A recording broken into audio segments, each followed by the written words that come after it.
Level देनी आती है।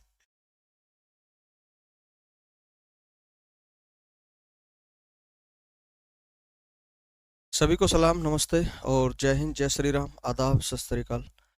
और जो भी मेरे को फर्स्ट टाइम देख रहे हो, नमस्कार दोस्त, मैं मंजीत मोहन, आप लोगों के साथ मैथ का स्टूडेंट। एक बार बता दे सब चीज़ें प्रॉपर तरीके से डिलीवर हो पा रही है क्या? ऑडियो वीडियो सब प्रॉपर है क्या? एक बार कमेंट कर दे दोस्त।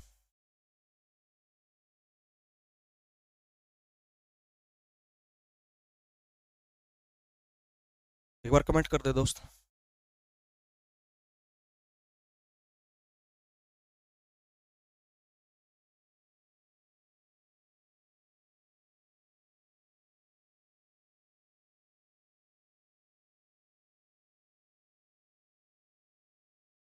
सभी को नमस्ते भाई।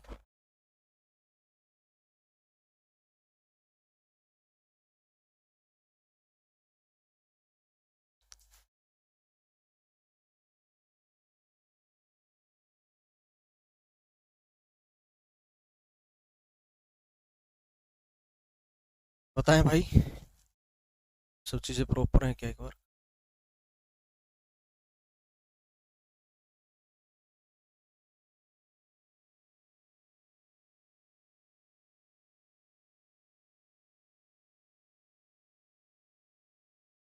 कंपाउंड इंटरेस्ट के दो क्वेश्चन बचे हुए लास्ट पीडीएफ से, वो कर लेते हैं, ठीक है?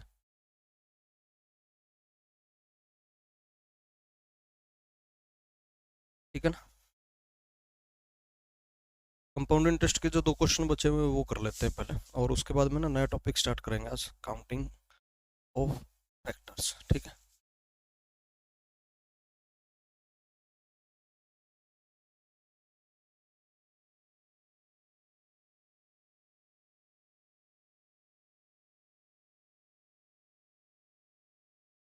देख लो एक बार, ये दो क्वेश्चन बचे रहे,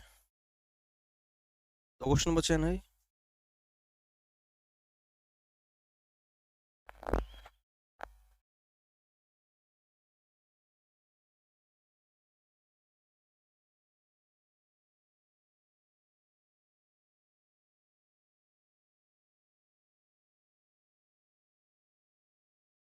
एक मिनट रुको।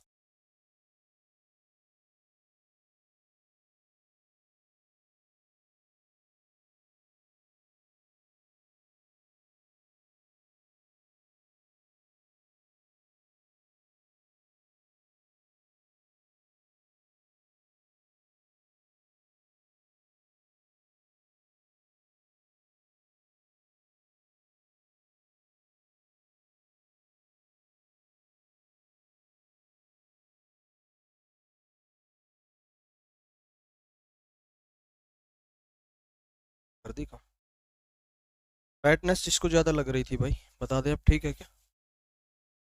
ज़्यादा नहीं लग रही है ना? लाइट ऑफ करें? लाइट ऑफ करने से ना ठीक से दिखेगा नहीं फिर।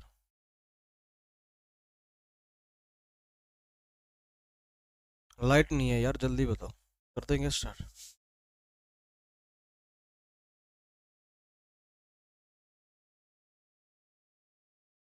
सभी को जय श्री राम भाई।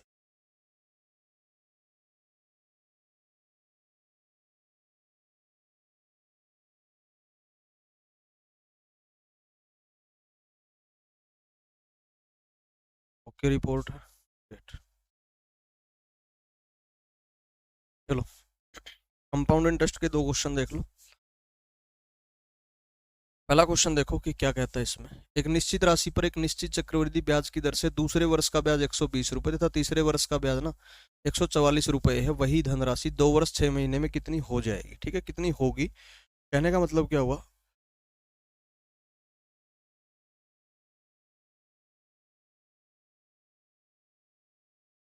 ला, लास्ट क्लास में, लास्ट में आपकी शर्ट पहने हुए कौन था जो बाल खड़े कर रहा था? लाडी था भाई वो। लाडी बाल कद सेट कर गया हो रहा है? कैमरा शैमी आके बाल सेट कर गया लाडी के बरा, ये बालक लग रहे कहना है। लास्ट क्लास में, ये लास्ट क्लास देख ले भी कथी अगर ग्राम आया अगर भाई लग रहे कहने झूठ बोला है। न्यू कर रखा है बोले, जिसने बोले आपकी शर्ट पहन रखी थी, लड्डी था। फिर मैं कहने लग रहा, कह दो घर बह के आकर भाई नको तरह, नहीं नको तेरी दुकान खुलवाए थे और आगे भी भाऊगा। देखो अंग्रेजी में क्या लिखा हुआ है, certain sum at a certain rate of compound interest gives interest ₹120 in second year, मतलब दूसरे साल में 120 रुपये ब्याज मिल रहा है। एंड ₹144, ठीक है, 144 इन थर्ड ईयर, तीसरे साल में 144 मिल रहा है। That sum amounts to in 2 years 6 months, ठीक है।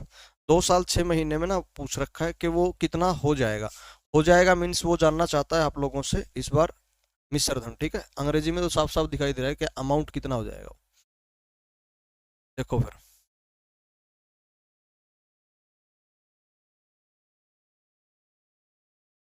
आराम से देखना एक बार। सेकेंड ईयर का ब्याज कितना दे रखा है, 120 रुपये दे रखा है ना, ठीक है। सेकेंड ईयर, सेकेंड ईयर का ब्याज कितना दे रखा है, 120, ठीक है जी, 120। थर्ड ईयर का कितना दे रखा है, थर्ड ईयर का कितना दे रखा है, 144, 144। अगर दोनों को मैं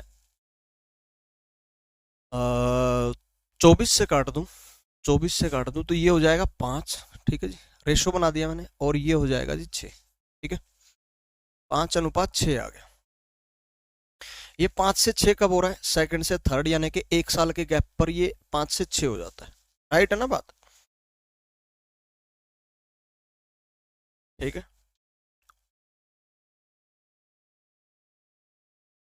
लीसो ऐप कह रहे हैं कि पलवल तक भी फेमस हो रही है, ग्रेट भाई, बहुत अच्छी बात है दोस्त।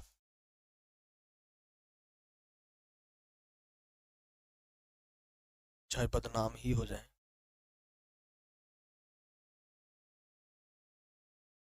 मैं ये कह रहा था कि 5:6 बनेगा, ठीक है जी, 5 से 6 हो जाएगा। कब हो जाएगा, सेकंड से थर्ड ईयर, चाहे यहाँ 6th 7th होता, चाहे 11th और 12th होता, यानी कि 11वां 12वां वर्ष होता, यानी कि 1 वर्ष का गैप है जिस पर ये 5 से 6 हो जाता है, ठीक है। ये बात तैयार रही, कैसा होगा।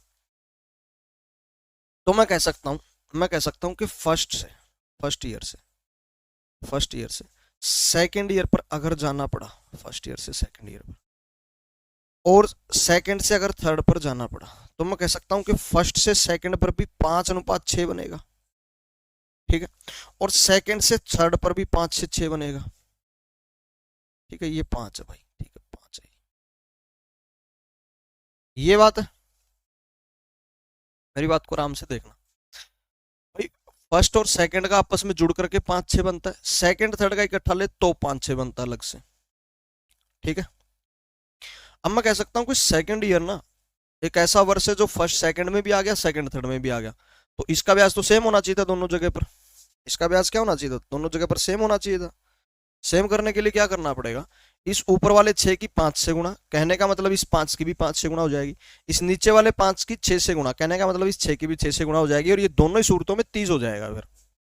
तो मैं कहूंगा कि भाई फर्स्ट ईयर का जो ब्याज बना, सेकेंड ईयर का जो ब्याज बना, और थर्ड ईयर का जो ब्याज बना, वो किस प्रकार होगा। तो आप कहोगे 5 से गुणा करने पे ये 25 बनता है, ये 30 बनता है, और जब सेकेंड ईयर का 30 हो जाए तो 6 से गुणा हो गई ना, अब ये 36 हो जाएगा फिर, 36, ठीक है।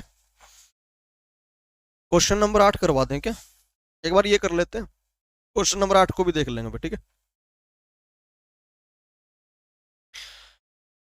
तो इसका काम कुछ था नहीं, ठीक है। इतने सारे क्वेश्चन कर चुके हैं कि अब तो आपको पता ही होगा कि कैसे हो रहा है। मैंने क्या कर दिया अभी, सेकेंड ईयर थर्ड ईयर का ब्याज लिया, रेशियो मिल गया 5 6 का, 1 साल का गैप होने पर मुझे रेशियो मेंटेन रखना था 5 6 का। फर्स्ट सेकंड का 5 6 था, सेकंड थर्ड का 5 6 था, तो सेकंड का मैंने दोनों जगह से बराबर कर दिया, तो उधर वाले 5 से 25 हो गया, इधर वाले 6 से 36 हो गया। स्क्वायर नहीं किया गया, ये 25 और 36 के लिए पता होगा ना, उसकी 5 से गुणा करनी थी और इधर 6 से गुणा करनी थी, इसलिए वो 25 और 36 में कन्वर्ट हो गए, ठीक है। तो ये नहीं कह सकते कि हमने स्क्वायर कर दिया, वो करना होता है जब 2 साल का गैप मेंटेन करना हो, ठीक है। और वो देख भी सकते हो मेंटेन हो ही गया। 5 6 था, अगर 2 साल का गैप हो ना, तो फर्स्ट और थर्ड 2 साल का गैप होगा, तो 5 का स्क्वायर 25 और 6 का स्क्वायर 36 होगा, मतलब हर एक चीज ना फॉलो होती हुई चल रही है, चाहे मैं यहाँ से बता पाऊं या ना बता पाऊं, चाहे आप नोटिस कर पाए या ना कर पाए, पर हर चीज ना फॉलो हो रही है जो हमने पहले क्वेश्चन से स्टार्ट करी थी इस रेशो वाले मेथड से। अब इसने कहा कि 2 साल 6 महीने में ना मिश्र धन बता दो कितना हो जाएगा। 2 साल 6 महीने में, 2 वर्ष 6 महीने में धनराशि कितनी होगी, होगी या बन जाएगी, यानी कि अमाउंट्स टू, यानी कि वो जानना चाहता है मिश्र धन। तो 2 वर्ष 6 महीने है यहाँ पे टाइम, ठीक है, 2 ईयर 6 मंथ्स। तो मैं कहूंगा कि मैंने तो थर्ड ईयर कंप्लीट ले लिया, मुझे क्या करना था, यहां पर कंप्लीट ईयर नहीं लेना था, ये हाफ लेना था, यानी कि 6 महीने। तो मैं कहूंगा कि ब्याज भी हाफ ही लगेगा, फिर 18 रुपए। ठीक है जी, ब्याज भी क्या लगेगा, 18 रुपए लगेगा। अब अगली बात, टोटल मैं कह सकता हूं कि 2 साल, 2 ईयर्स और 6 मंथ्स, यानी कि आधा साल और 2.5 साल का ब्याज कितना बन गया।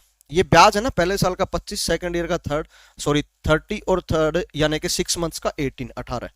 ब्याज कितना बन गया, 5 और 8 13, जोड़ करना हूं मैं, 1 और 3 4 और 2 6, 63 रुपए बन गया। ठीक है, अब ना ब्याज तो निकल जाएगा सीधे, ब्याज तो निकल जाएगा सीधे। कैसे निकलेगा, सेकंड ईयर का इसने ब्याज कहा था कि 120 रुपए है, ठीक है, दूसरे वर्ष का ब्याज कहां गया, ₹120 इन सेकेंड ईयर, ठीक है, इन सेकेंड ईयर लिख रखा है ना, दूसरे वर्ष का ब्याज लिख रखा, दूसरे वर्ष का ब्याज, ठीक है। दूसरे वर्ष का ब्याज कितना है दोस्त, 120 रुपए है, ठीक है, 120 रुपए दूसरे साल का। तो 30 की वैल्यू अगर 120 हो रही है तो मैं कहूंगा 4 से गुणा हो रखी है, तो 63 की भी 4 से गुणा हो जाएगी, और 4 3 12 कैरी करके आए, 4 6 24 और 1 25, 252 रुपए आ गया। पर ये क्वेश्चन का आंसर नहीं है, चाहे ऑप्शन में दे ही रखा हो, ठीक है, गलत तो नहीं कर दिया ना, 4 3 12 4 6 24 और 1 25, ठीक है, 252 रुपए आ गया, गलत तो नहीं कर दिया ना कहीं से। 8 और 5 13, 1 और 3 4 और 2 6 1 7 आएगा भाई, 73 आएगा। कोई बोल भी नहीं रहा यार, तुम वेट करते हो क्या मैं कोई गलती करूं और फिर तुम बाद में बताओगे। 73 आएगा, ठीक है, इन तीनों का जोड़ना 73 आएगा। और अब कितना हुआ, 3 चौक 12 7 चौक 28 और 1 29। ये ऑप्शन देख करके मेरे को पता लगा कि मैंने गड़बड़ कर दी हुई, क्योंकि वहां 292 दिखाई दे रहा है, तो ये आ गया 292। पर ये ना 292 क्वेश्चन का आंसर नहीं बनेगा, ठीक है, 205 नहीं है वो 2.5 है वो, ठीक है, 2.5 है वो, ठीक है, 205 नहीं है वो, 2.5 है। ये टाइम है भाई जो इसने ले रखा है, देखो कहाँ गया, 2 ईयर 6 मंथ्स, ठीक है, यानी कि 2 वर्ष 6 महीने में वो राशि कितने रुपए हो जाएगी। तो 2 वर्ष 6 महीने का टाइम लिया मैंने, एक साल मेरा पहला पूरा था, दूसरा साल मेरा पूरा था, तीसरे साल का ब्याज 36 आ रहा था, पर मुझे तीसरा साल कंप्लीट चाहिए ही नहीं था, 3 साल नहीं चाहिए मुझे, 2 साल 6 महीने चाहिए, यानी कि तीसरे साल के केवल 6 महीने होंगे जो मुझे लेकर के चलने हैं। तो मैंने कहा कि 6 महीने तो आधे होते हैं वर्ष के, इसलिए पूरे वर्ष का ब्याज अगर 36 बन रहा था तो 6 महीने का ब्याज 18 बनेगा। भाई 36 रुपए एक साल में बनते हैं, तो 1 महीने में 3 रुपए हो गए, 6 महीने में 18 हो जाएंगे, वही मैंने किया है। और उसी को मैंने लिख दिया 2 साल 6 महीने को 2.5 साल, ठीक है, यहाँ जगह नहीं थी इसलिए कर दिया मैंने ऐसा, 2.5 साल ही होते हैं। अब ये जो 292 है ना, मेरी बात को आराम से समझना, ये क्वेश्चन का आंसर कब बनता, जब आपसे पूछा होता वनय चक्रवृद्धि ब्याज की मात्रा क्या होगी। अगर इसने चक्रवृद्धि ब्याज की मात्रा पूछ रखी होती तो ये क्वेश्चन का आंसर होता, पर अब नहीं हो सकता क्योंकि इसने पूछ रखा राशि कितने रुपए हो जाएगी। तो आपको क्या बताना है, मिश्र धन यानी कि अमाउंट बताना है। तो आपका कंपाउंड इंटरेस्ट तो आ गया, और मिश्र धन कैसे निकलता है, मिश्र धन कैसे निकलता है, अमाउंट कैसे निकलता है, अमाउंट यानी कि मिश्र धन कैसे निकलता है, तो आपको पता होगा मूलधन यानी कि प्रिंसिपल और कंपाउंड इंटरेस्ट का जोड़ होकर के निकलता है। कंपाउंड इंटरेस्ट की तो वैल्यू आ गई अपने पास, कितनी है 292, वैल्यू किसकी नहीं आई है, प्रिंसिपल यानी कि मूलधन की नहीं आई है। मूलधन और पता करना, मूलधन पता करना बड़ा ही आसान है, मूलधन पता करना ना बड़ा ही आसान है। कैसे, जब 30 से ये 120 हो रहा है दूसरे साल का, ठीक है, यानी कि 4 से गुणा हो रही है, तो मैं कहूंगा इसकी भी 4 से गुणा हो जाएगी, और पहले साल का कितना ब्याज आएगा 100 रुपए, और पहले साल का ब्याज अगर 100 रुपए आ रहा है, चक्रवृद्धि ब्याज हो, 4 से मल्टीप्लाई क्यों किया, तुम्हारा दिमाग कहाँ है भाई। ये लिख तो रखा है दूसरे वर्ष का ब्याज 120 रुपए है, ठीक है। Interest for second year is ₹120, दूसरे साल का ब्याज ना 120 रुपए है। तो अपना दूसरे साल का ब्याज हम लिए बैठे हैं 30, तो 30 नहीं है वो 120 है जेनुअनली। तो 30 को 120 बनाने के लिए 4 से गुणा करनी पड़ेगी, इसलिए यहाँ 4 से गुणा कर दी थी, इकट्ठा निकाल दिया था 2.5 साल का ब्याज। अब मैं ये कह रहा हूं कि अगर इसकी 4 से गुणा हुई है, इसके साथ ये भी कनेक्टेड है, तो 4 से गुणा इसकी हो जाएगी, 100 रुपए आ गया। यानी कि पहले साल का चक्रवृद्धि ब्याज इस सिनारियो में ना 100 रुपए बन रहा है, 100। ठीक है। अब पहला पहला साल ऐसा होता है जिस पर साधारण ब्याज और चक्रवृद्धि ब्याज क्या होते हैं, समान होते हैं, यानी कि कोई फर्क नहीं होता। अगर चक्रवृद्धि ब्याज पहले साल का 100 रुपए आया है तो मैं कहूंगा कि साधारण ब्याज भी 100 रुपए ही आया होगा। और साधारण ब्याज क्या होता है, मूलधन का सिर्फ वो हिस्सा कर देते हैं जो ब्याज में मांगा गया है। ओए पढ़ के तो बह के गया था कल लास्ट क्लास, पढ़ के लग रही कहना शीशा हार बह के आया था तेरे भी यार, यारे चौंचले तेरे बंद करने तो पहला बह गया, तो ये देख के देना, देख के ये भी इन्हें पूछा कि वो कौन था। और छोरी ये चक्कू ले खड़ी को सल्फास ठाए खड़ी, बोले अच्छा तो उसका गला प्यार करवाओ, नहीं तो बोले दो नस काटा देखूं के बाड़ा की दुकान खुलवाने की कहूँ तेरी। असली बात तो मैं बताना माँ क्यों छोरा दिल थोड़ा तड़के तड़के ही बीठ क्या है। देखो भाई 5 से 6 हो रहा है, यानी कि ब्याज क्या लग रहा है, 1 बटे किस पे, आप कहोगे 5 पे, यानी कि 1/5 हिस्सा ब्याज लगता है। 1/5 हिस्सा क्या लगता है, ब्याज लगता है। तो 5वां हिस्सा पहले साल मूलधन का 5वां हिस्सा किया गया जिससे 100 रुपए मिल गया। अब ऐसी संख्या कौन है जिसका 1/5 करने पे 100 मिल जाएगा, ऐसी संख्या कौन है जिसका 1/5 करने से 100 रुपए मिल जाएगा, तो आपका जवाब होगा 500 रुपए, यानी कि वही मूलधन है भाई, वही मूलधन। तो मूलधन और ब्याज का जोड़ 792 बन गया, 792, वही मिश्र धन है। ठीक है, वही मिश्र धन है। इस क्वेश्चन की प्रैक्टिस कर लेते हैं। कोई राशि चक्रवृद्धि ब्याज की किसी निश्चित दर से दूसरे व तीसरे वर्ष पर क्रमशः 40 रुपए व 50 रुपए ब्याज देती है। 2 साल व 3 साल नहीं है ये, दूसरे साल व तीसरे साल है ये। ठीक है, फर्क होता है दूसरे साल और 2 साल में, तो यहाँ दूसरे तीसरे है। और कह रहा है वही राशि 2 वर्ष 6 महीने में कितनी होगी, फिर से हमसे मिश्र धन मांग रखा है इसने। ठीक है, फिर से मिश्र धन मांग रखा है। तो मैं कहूंगा कि भाई सेकंड ईयर और थर्ड ईयर का जब मेरे को ब्याज पता है तो मैं रेशो फॉर्म कर सकता हूं। फिर तो सेकंड ईयर का ब्याज कितना है, सेकंड ईयर का 40, थर्ड ईयर का कितना है 50, 40 से 50, एक जीरो से एक जीरो काट दूं अगर 4 से 5 हो जाएगा कि नहीं, 1 साल के गैप पर। तो सेकंड से थर्ड ईयर 1 साल का जब गैप था तो अनुपात 4:5 मिल रहा है। तो मैं कहूंगा इसको मैं कहीं पर भी यूज कर सकता हूं। मैंने कहा कि भाई फर्स्ट सेकंड थर्ड इनका मैं ब्याज ले लेता हूं, फर्स्ट ईयर का, सेकंड ईयर का और थर्ड ईयर का, और थर्ड ईयर का। ठीक है, थर्ड ईयर का ये मैं ब्याज ले लेता हूँ। फर्स्ट का अलग निकाल देंगे, सेकंड का अलग से, थर्ड का अलग से। ऐसा क्यों कर रहे हैं, क्योंकि हमें जो 40-50 दिए गए ना वो सेकंड और थर्ड ईयर के अलग अलग ब्याज दिए गए हैं, तो कंपेयर वहीं पर कर पाएंगे। ठीक है, तो इनका ना अदरवाइज मुकाबला हो नहीं पाएगा, और मुकाबला करवाना जरूरी है। ठीक है, ये बब्बर शेर का मुकाबला कुत्तियां गेलिया दोस्त, मेरा दादा लड़या होया है भूतियां गेलिया दोस्त। बब्बर शेर का मुकाबला के कुत्तियां गेलिया दोस्त, मेरा दादा लड़या होया है भूतां गेलिया दोस्त। तेरे गोड के टिका दू गोडे धरती में, तो जाग ध्यान लड़ाई ली तू सुत्तियां गेलिया दोस्त। हरपी सिंह। फर्स्ट ईयर का कितना था, 4-5 बनेगा, 4 से 5। और यहाँ सेकंड से थर्ड भी बनेगा 4 से 5। तो इनको बराबर करने के लिए मैं 4 से गुणा कर लेता हूँ 16, इनके आपस में गुणा 20, इसका स्क्वायर यानी कि 25, 16 20 25 मिल गया। दो अनुपातों को अगर आपने कभी भी मर्ज करना हो ना, कभी भी मर्ज करना हो दो अनुपातों को, ऐसे ही मर्ज करते हैं उनको। ठीक है, इसका स्क्वायर कर दिया, इनका मल्टीप्लीकेशन कर दिया, इसको 25 कर दिया। ठीक है, ऐसा किया क्यों है हमने, क्योंकि सेकंड ईयर का ब्याज दोनों जगह पर सेम होना चाहिए था।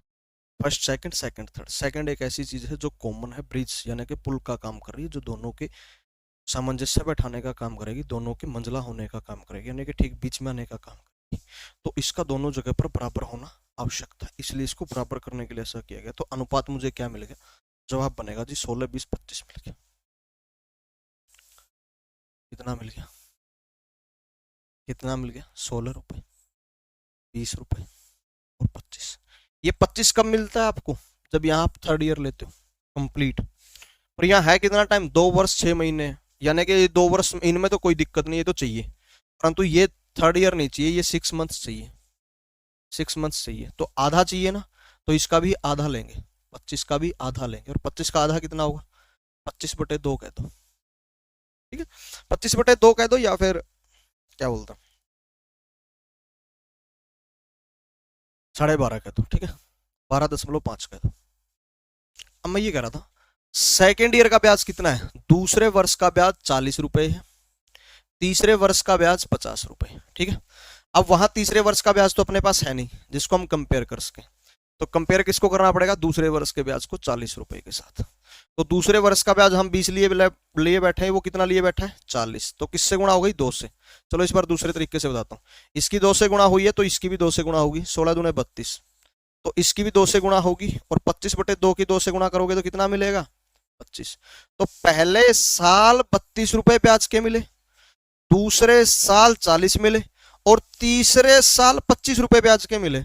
और देखो तीसरे साल का 25 रुपए ना, मैं एक और तरीके से बता सकता था। इसने क्या क्या था, तीसरे वर्ष का ब्याज ना 50 रुपए बनता है, पर अब वहीं अगर तीसरे वर्ष का आधा लेना होगा तो ब्याज भी आधा यानी कि 25 मिलेगा, ऐसे भी बता सकता था, ठीक है। परंतु ऐसे में ना फिर सेकंड ईयर का तो 40 दे ही रखा था, थर्ड ईयर का 25 यानी कि 6 मंथ्स का 25 भी आ जाता। पर पहले साल का कितना होगा वो बात क्लैरिफाई कौन करेगा? ये रेशो करेगा, इसीलिए रेशो फॉर्म करके चलना पड़ा है, ठीक है। तो कोई भी ऐसी हरकत नहीं है जो हमने बेफालतू की कर रखी हो यहाँ पे, ठीक है। अब मैं ये कह रहा था अब मैं ये कह रहा था कि टोटल ब्याज कितना बन गया? कंपाउंड इंटरेस्ट, चक्रवृद्धि ब्याज। अब तो जोड़ी करना है, 32, 40 और 25 का, 5 2 7 हो गया, ठीक है। 4 3 7 और 2 9 हो गया, 97। ये 97 रुपए ऑप्शन में दे रखा है क्या? 97 दे रखा है, पर ये आंसर नहीं है भाई। ये हो जाता आंसर कब हो जाता? जब ये बोलता कि 2 वर्ष 6 महीने में बने चक्रवृद्धि ब्याज की मात्रा क्या होगी, पर नहीं पूछ रखा। हमसे मिश्रधन पूछ रखा है, यानी कि अमाउंट। तो मुझे क्या करना पड़ेगा? इस 97 के अंदर यानी कि ब्याज के अंदर मूलधन जोड़ना पड़ेगा। और मूलधन कितना होगा वो फैसला पहला साल करेगा, क्योंकि पहला पहला साल साधारण और चक्रवृद्धि दोनों ब्याजों के लिए, दोनों किस्म के ब्याजों के लिए समान बना रहता है, कोई फर्क नहीं होता उसे। तो पहले साल ब्याज कितना बना होगा? आप कहोगे 4 से 5 हो जाता है, 4 से 5, यानी कि ब्याज 1 रुपया लगता है बटे किस पे? आप कहोगे 4 पे, यानी कि 1/4 ब्याज लगता है। तो 1/4 हिस्सा ब्याज में जा रहा था। तो पहले साल जो 32 रुपए आपको मिला है ना, वो सीधे सीधे मूलधन का 1/4 करने पे मिला हुआ आपको। दूसरे साल वाले के लिए ऐसा नहीं कह सकते, क्योंकि उसमें क्या हुआ होगा, मूलधन का 1/4 और जो पिछले साल ब्याज बना था ना पहले साल, उसका भी 1/4 होकर के जुड़ करके आया है ये 40। इसीलिए इसीलिए यहां मशक्कत ज्यादा करनी पड़ेगी, यहाँ कम मशक्कत करनी पड़ेगी। ये मूलधन का सीधे सीधे 1/4 है। तो कौन ऐसी संख्या है जिसका 1/4 करने पे 32 रुपए मिल जाएगा? जवाब बनेगा 128। जवाब बनेगा 128। तो ये 128 आ रहा है ना जो, यही मूलधन यानी कि प्रिंसिपल है, मूलधन यानी कि प्रिंसिपल, ठीक है। तो मैं कहूंगा भाई मिश्रधन निकालना है, जोड़ मार दो, 8 7 15, कैरी कर गया 1 9 और 1 10 2 12, कैरी कर गया 1 1 और 1 2, 225 रुपए आ गया क्वेश्चन का आंसर, ठीक है। 225 option A will be the right one, 225, ठीक है। हो गया ये क्वेश्चन। अब फैक्टर स्टार्ट कर दें क्या, बताओ? नया टॉपिक स्टार्ट कर दें क्या? फैक्टर्स यानी कि गुणनखंड।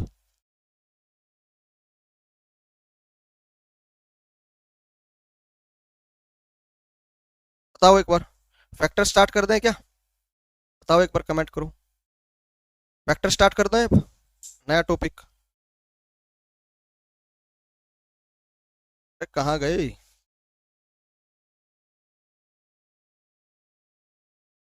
बताएं दोस्त। Thank you. नहीं नहीं, मैं कर लेता।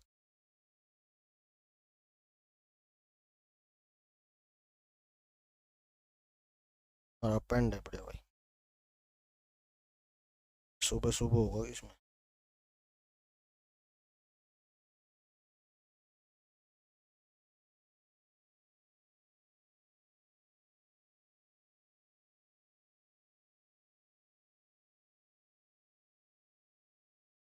ये बैठे नहीं, शक्तिमान देखने लगे यूट्यूब नहीं वाला रही। 10 रुपये गिरा है ना यूट्यूब पे देखो, टेलीविजन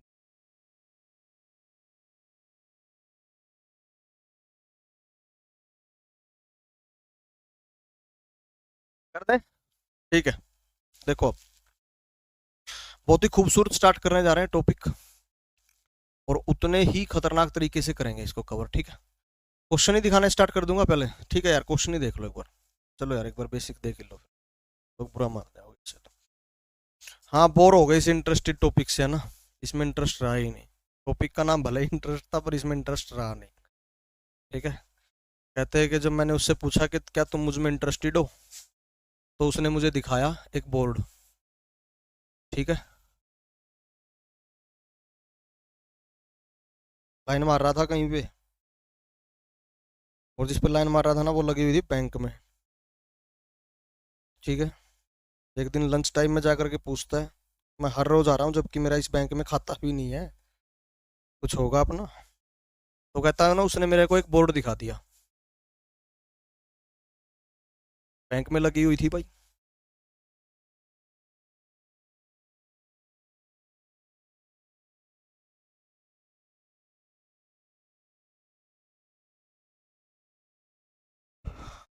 ये बोर्ड दिखा दिया उसने।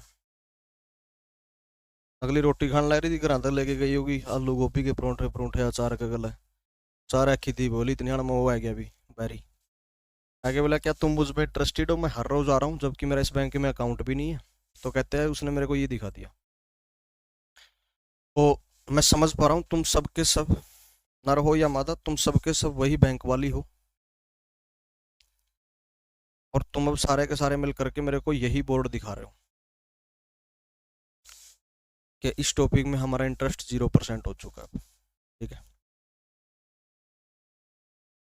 नहीं शक्तिमान देख रहे हैं वो। ठीक है, देखो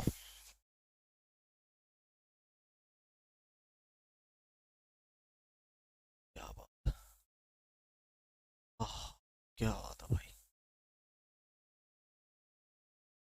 साफ कर ही दूंगा बोर्ड।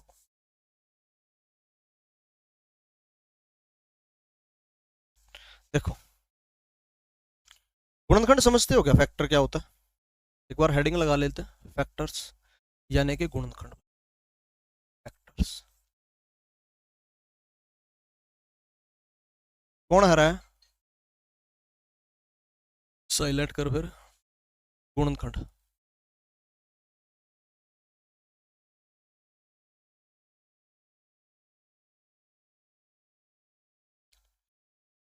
फैक्टर का मतलब क्या होता है, जो किसी संख्या को पूरा पूरा भाग कर सकता है ना, वो उस संख्या का गुणनखंड लगता है, जबकि वो संख्या उसकी गुणज लगती है। इतना कॉम्प्लिकेट नहीं करते हैं बात को। जो किसी संख्या को पूरा पूरा काट दे, पूरा पूरा भाग कर दे, शेषफल 0 आ जाए, वो गुणनखंड होता है। किसका? जिसको वो पूरा पूरा भाग कर सकता है।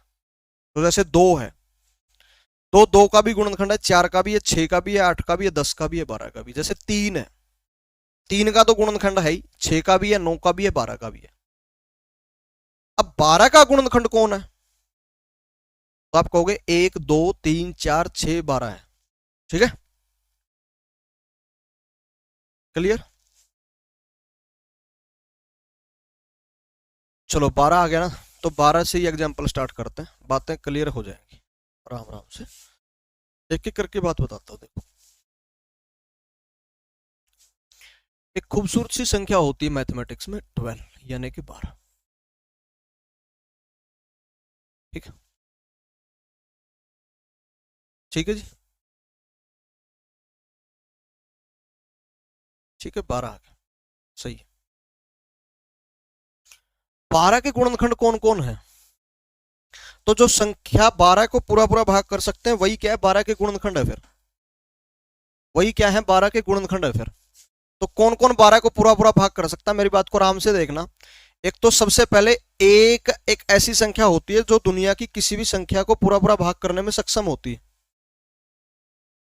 ठीक है, क्लियर। सीआई की फोर्थ पीडीएफ रह नहीं गई है, वो छोड़ दी गई है। वजह है उसकी कि एचएसएससी में उतने लेवल का नहीं आएगा, इतना लेवल जितना हमने करवा दिया इतना लेवल भी नहीं आता है, ठीक है। ये लेवल भी हमने एक्स्ट्रा कर लिया था, बहुत ज्यादा कर लिया था, इतना लेवल नहीं करने की जरूरत थी हमें, ठीक है। तो टेंशन मत लो, ऐसे वाले क्वेश्चंस नहीं आएंगे, इंस्टॉलमेंट वगैरह के क्वेश्चन होंगे फोर्थ पीडीएफ में, नहीं आएंगे वो क्वेश्चंस, ठीक है। टेंशन लेने की कतई जरूरत नहीं है। अब मैं ये कह रहा था भाई 12 किस किस से पूरा भाग हो सकता है, और जो जो हाँ कहेगा ना वही इसका गुणनखंड बनता जाएगा। तो एक तो 12 को पूरा पूरा भाग करेगा। अब देखो मैं फैक्टर गिनना चाहता हूं कि कौन कौन है, ऐसा कौन कौन है जो 12 को पूरा पूरा भाग कर देगा, ठीक है। ऐसा कौन कौन है जो 12 को पूरा पूरा भाग कर देगा। तो सबसे पहले हमने ले लिया एक को, और एक कितने पे भाग करेगा 12 को, तो जवाब बनता है 12 पे। तो इस एक के साथ ही ना 12 भी ले लो, क्योंकि 12 भी इसका गुणनखंड है, और ये सारे के सारे फैक्टर्स काउंट हो जाएंगे ऐसे आसानी से। अब एक के बाद में अगली संख्या कौन होती है, दो। दो इसको भाग करती है, हाँ जी, तो दो को भी ले लो। और दो 12 को कितने में भाग करेगी, 6 पे, तो 6 भी फैक्टर बनेगा ना। दो के बाद 3 भाग करेगा, कितने पे, 4 पे। और देखो अब 3 के बाद कौन आएगा, 4, और वो 4 ऑलरेडी लिख रखा है, इसका मतलब हमने सारे फैक्टर लिख लिए। देखो ये फैक्टर काउंट करने का जो तरीका है ना, इससे क्या हो रहा है कि इससे क्या हो रहा है, कोई देर नहीं हुई है क्लास में, जस्ट क्लास स्टार्ट की है और ये पहला एग्जांपल ले रहे हैं, ठीक है। मैं ये कह रहा था ऐसे करने से ना, ऐसे काउंट करने से कोई एक भी फैक्टर छूटेगा नहीं हमसे, एक भी फैक्टर छूटेगा नहीं हमसे, ठीक है। जैसे कि भाई आपसे कोई कहे कि भाई 24 के फैक्टर्स कौन कौन होते हैं, ठीक है, 24 के गुणनखंड कौन कौन होंगे। तो मैं कहूंगा भाई एक तो एक होगा, और वो एक 24 पे भाग करेगा तो 24 भी होगा, दो होगा तो 12 भी होगा, तीन होगा तो 8 भी होगा, चार होगा तो 6 भी होगा, और चार के बाद अब अगला फैक्टर, यहां मत देखो, ठीक है, यहां मत देखो, इस साइड, 1 2 3 4, अब अगला फैक्टर कौन आएगा, 5 तो होगा नहीं, 6 होगा, और वो 6 आपने ऑलरेडी लिख रखा है, इसका मतलब सारे फैक्टर काउंट कर लिए, कोई फैक्टर आपसे छूटा नहीं है। ऐसे काउंट करने से ये फायदा हो जाता है, ठीक है। पर एक नुकसान हो जाता है, और वो नुकसान ये है कि बड़ी बड़ी संख्याएं होती है, उनके फैक्टर ऐसे करके काउंट नहीं कर पाएंगे, ठीक है। तो तरीका जानना पड़ेगा कि होता क्या।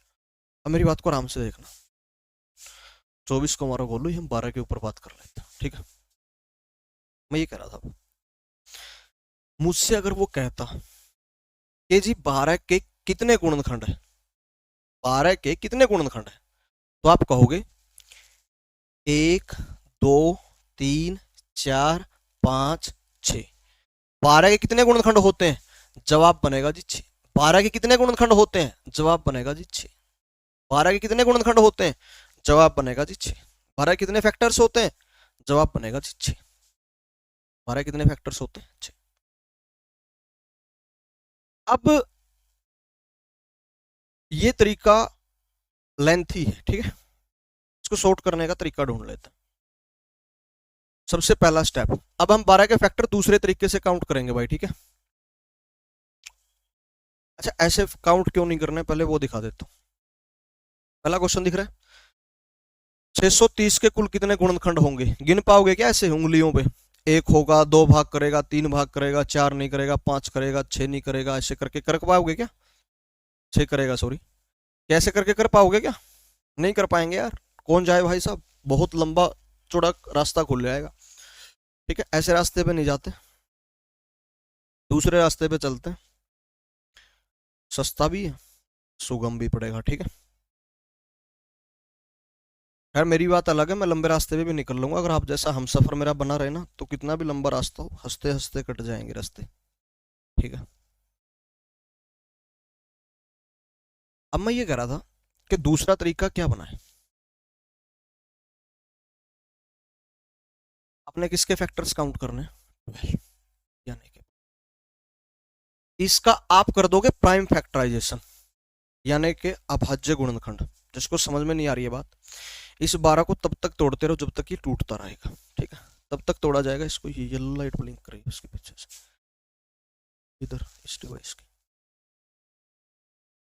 तो 2 गुणा में 6, अब ये 2 और नहीं टूट सकता, अब ये 2 और नहीं टूट सकता, और ये 6 टूट सकता है, 2 गुणा में 3, अब ना तो ये दो टूट सकता, ना ये तीन, ना ये दो, तो मैं कहूंगा कि 12, 12 बराबर किसके हुआ, दो, दो बार गुणा तीन, एक बार।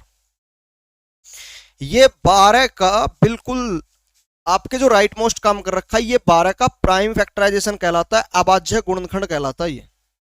कहने का मतलब ना, कहने का मतलब ये हो गया, कहने का मतलब ये हो गया दोस्त, कि 12 को हम जितना तोड़ना चाहते हैं वो टूट चुका, अब और नहीं टूटेगा ये, ठीक है यार, ये निकल रहा हूं तंग कर।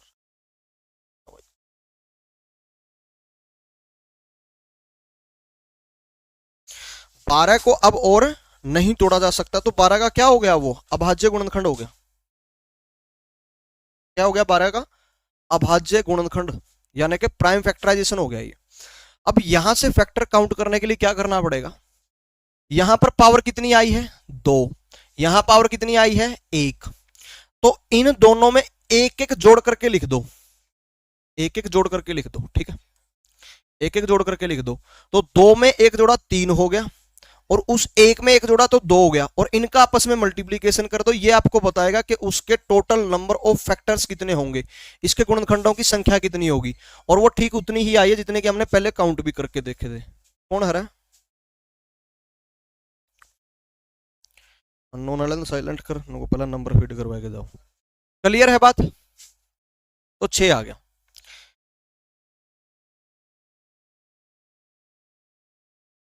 ठीक है। चला गया क्या मेथड दिमाग में, कैसे अप्रोच करना है, फैक्टर्स की काउंटिंग कैसे करनी है, और भी तरह तरह के सम आएंगे, वो जब क्वेश्चन आएंगे ना तब बात करेंगे यार। बता दो, ये बात गई दिमाग में, एक अंतिम एग्जांपल लेता हूँ, उसके बाद बता देना कि बात आई कि नहीं आई समझ में। और इसको मैं क्रॉस चेक भी करवाऊंगा आपको, वेरीफाई भी करवाऊंगा।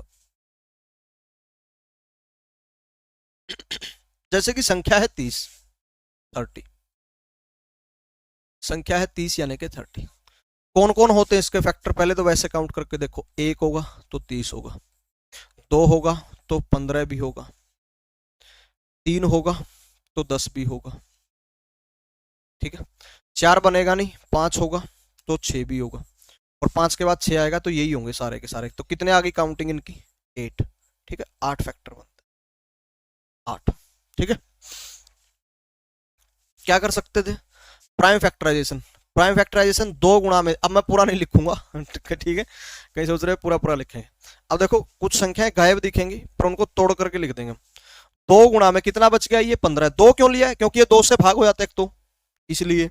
दूसरा, दो ना एक अभाज्य संख्या है, ये और नहीं टूट सकता, तो दो गुणा में 15 लिख करके नहीं छोड़ा जा सकता इसको, क्योंकि 15 टूट जाएगा, तो 15 को क्या लिखना पड़ेगा, तीन गुणा में 5 लिखना पड़ेगा, किसी के भी रिपीटेशन नहीं हुआ, ना दो का रिपीटेशन हुआ, ना तीन का, ना पांच का, यानी कि दो भी एक बार है, तीन भी एक बार है, पांच भी एक बार है, तो सभी की पावर एक, ठीक है।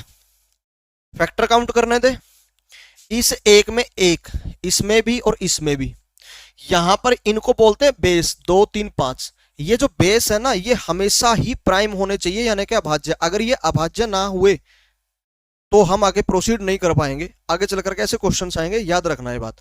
हम ये प्रोसीजर कब फॉलो कर पा रहे हैं कि पावर में एक जोड़ करके मल्टीप्लाई करके ठोक दिया और कहा कि जा तू आंसर हो गया, जब ये बेस प्राइम है यानी कि अभाज्य है। तो इसमें एक जोड़ूंगा तो दो बनेगा, यहां से भी दो और यहां से भी दो, और आपस में मल्टीप्लाई करने में बताओ नंबर ऑफ फैक्टर्स वही आए कि नहीं आए, ठीक है। काफी है ना इतना, हो गया हजम, एक बार आप कमेंट कर दें क्या ये बात हजम हो गई है सबको।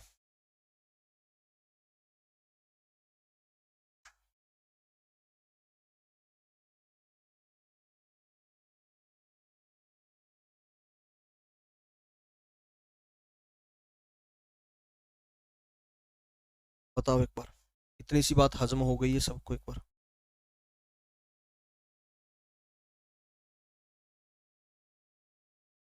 14 के बताने हैं क्या, अरे यार तू 14 जैसी संख्या में पढ़ा, दो की एक, सात की एक, तो एक और एक दो, एक और एक दो, दो और दो की गुणा, चार होंगे 14 के, जा ऐस कर।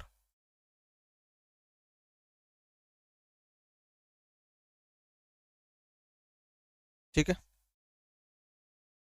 किसी का कोई वो नहीं ना, इश्यू नहीं है। ठीक है, सबको हजम हो गई है। हजमा अच्छा है आप लोगों का।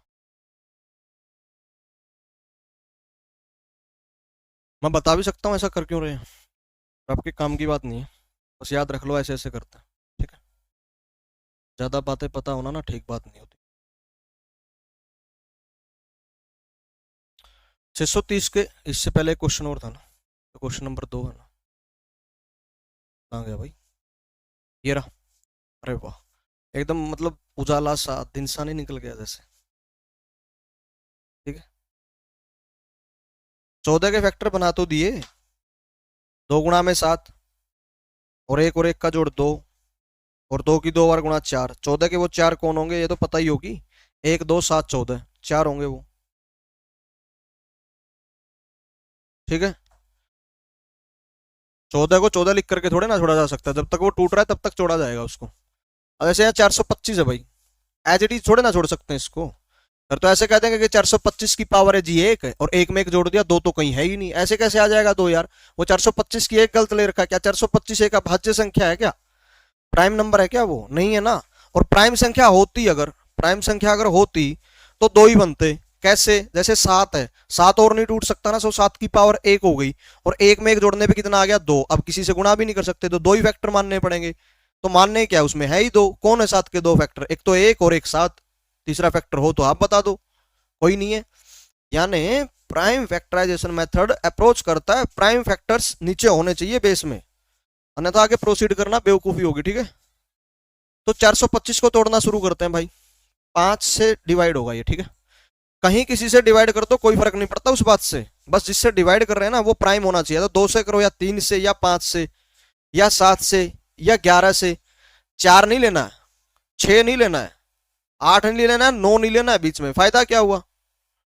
ठीक है, तो 5 से कर रहे हैं इसको। कितना बना वो, 5 अट्ठे 40, 2 बच गया, 5 5 25, कितना बन गया रे 85 बन गया ना, 85। 85 को फिर तोड़ा मैंने 5 से, 5, और कितना आया इस बार, 5 एकम 5 और 5 सत्ते 35। ठीक है, यही आएगा क्या, यही आएगा इसका प्राइम फैक्टराइजेशन। तो मैं कहूंगा 5 2 बार आ गया भाई, 5 की पावर 2, 17 की पावर 1। इसमें अगर एक जोड़ूं तो 3 मिलेगा, इसमें अगर एक जोड़ूं तो 2 मिलेगा, 3 और 2 की गुणा करूं तो 6 मिलेगा।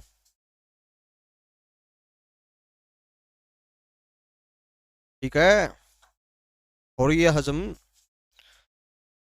इतनी खुशी, इतनी खुशी, देसी खुशी, देसी हंसी, 10 टुकड़ा चांद का, इनका चोपड़ा और रणबीर कपूर पर आजमाया। ये कह रहा था 630 के कुल कितने गुणनखंड होंगे, तो प्राइम फैक्टराइजेशन कर लेंगे। क्या लंबी चौड़ी बात है भाई, देखना एक बार। 2 गुणा में, ठीक है, कितना हो जाएगा 2 से डिवाइड करने पे, 2 3 6, 2 1 2, और 2 5 10, 315 हो जाएगा इस बार। ठीक है, अब 315 2 से तो भाग होगा नहीं, 3 से हो सकता है पर। ठीक है, 3 से कर देते हैं। 3 की बजाय अगर कोई सोचना कि मैं तो 5 लेने वाला था, तो 5 ले लो, फिर भी सेम ही आएगा। ठीक है, तो 3 से डिवाइड करने पे कितना हो जाएगा, आप कहोगे 3 एकम 3, 0 और 3 पंजे 15, 105 हो जाएगा। अब 105 भी टूट जाएगा किससे, 3 से ही टूट जाएगा, तो 3 गुणा में कितना बन गया अब ये, 3 से, 3 3 हो, 3 पंजे 15, 35 बन गया। अब ये 35 टूट सकता है किस में, 5 गुणा 7 में। तो मैं कहूंगा इसका प्राइम फैक्टराइजेशन ना, इसका प्राइम फैक्टराइजेशन जो बना किसका, 630 630 का, वो बना 2 की 1 गुणा 3 की 2 गुणा 5 की 1 गुणा 7 की 1। ठीक है, टोटल नंबर ऑफ फैक्टर्स कितने आएंगे, एक और एक का जोड़ 2 गुणा 2 और एक का जोड़ 3 गुणा एक और एक का जोड़ 2 गुणा एक और एक का जोड़ 2, 2 3 6, 6 दूने 12, 12 दूने 24 का है।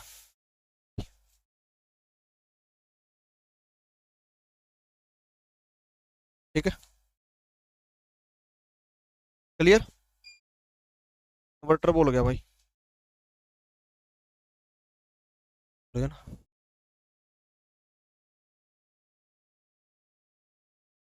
आज के लिए इतना ही कर रहे हैं भाई, ठीक है, वरना ये बंद ही होकर के मानेगा, ठीक है। तो आगे नेक्स्ट एपिसोड में कर लेंगे, ठीक है। तो आपको और आपके माता पिता को मैं दिल से प्रणाम करता हूँ। इन्हीं शब्दों के साथ इजाजत चाहूंगा। जय हिंद, जय श्री राम, आदाब, सत श्री अकाल, सलाम, नमस्ते, अमोन गोनो सर, कर दे भाई।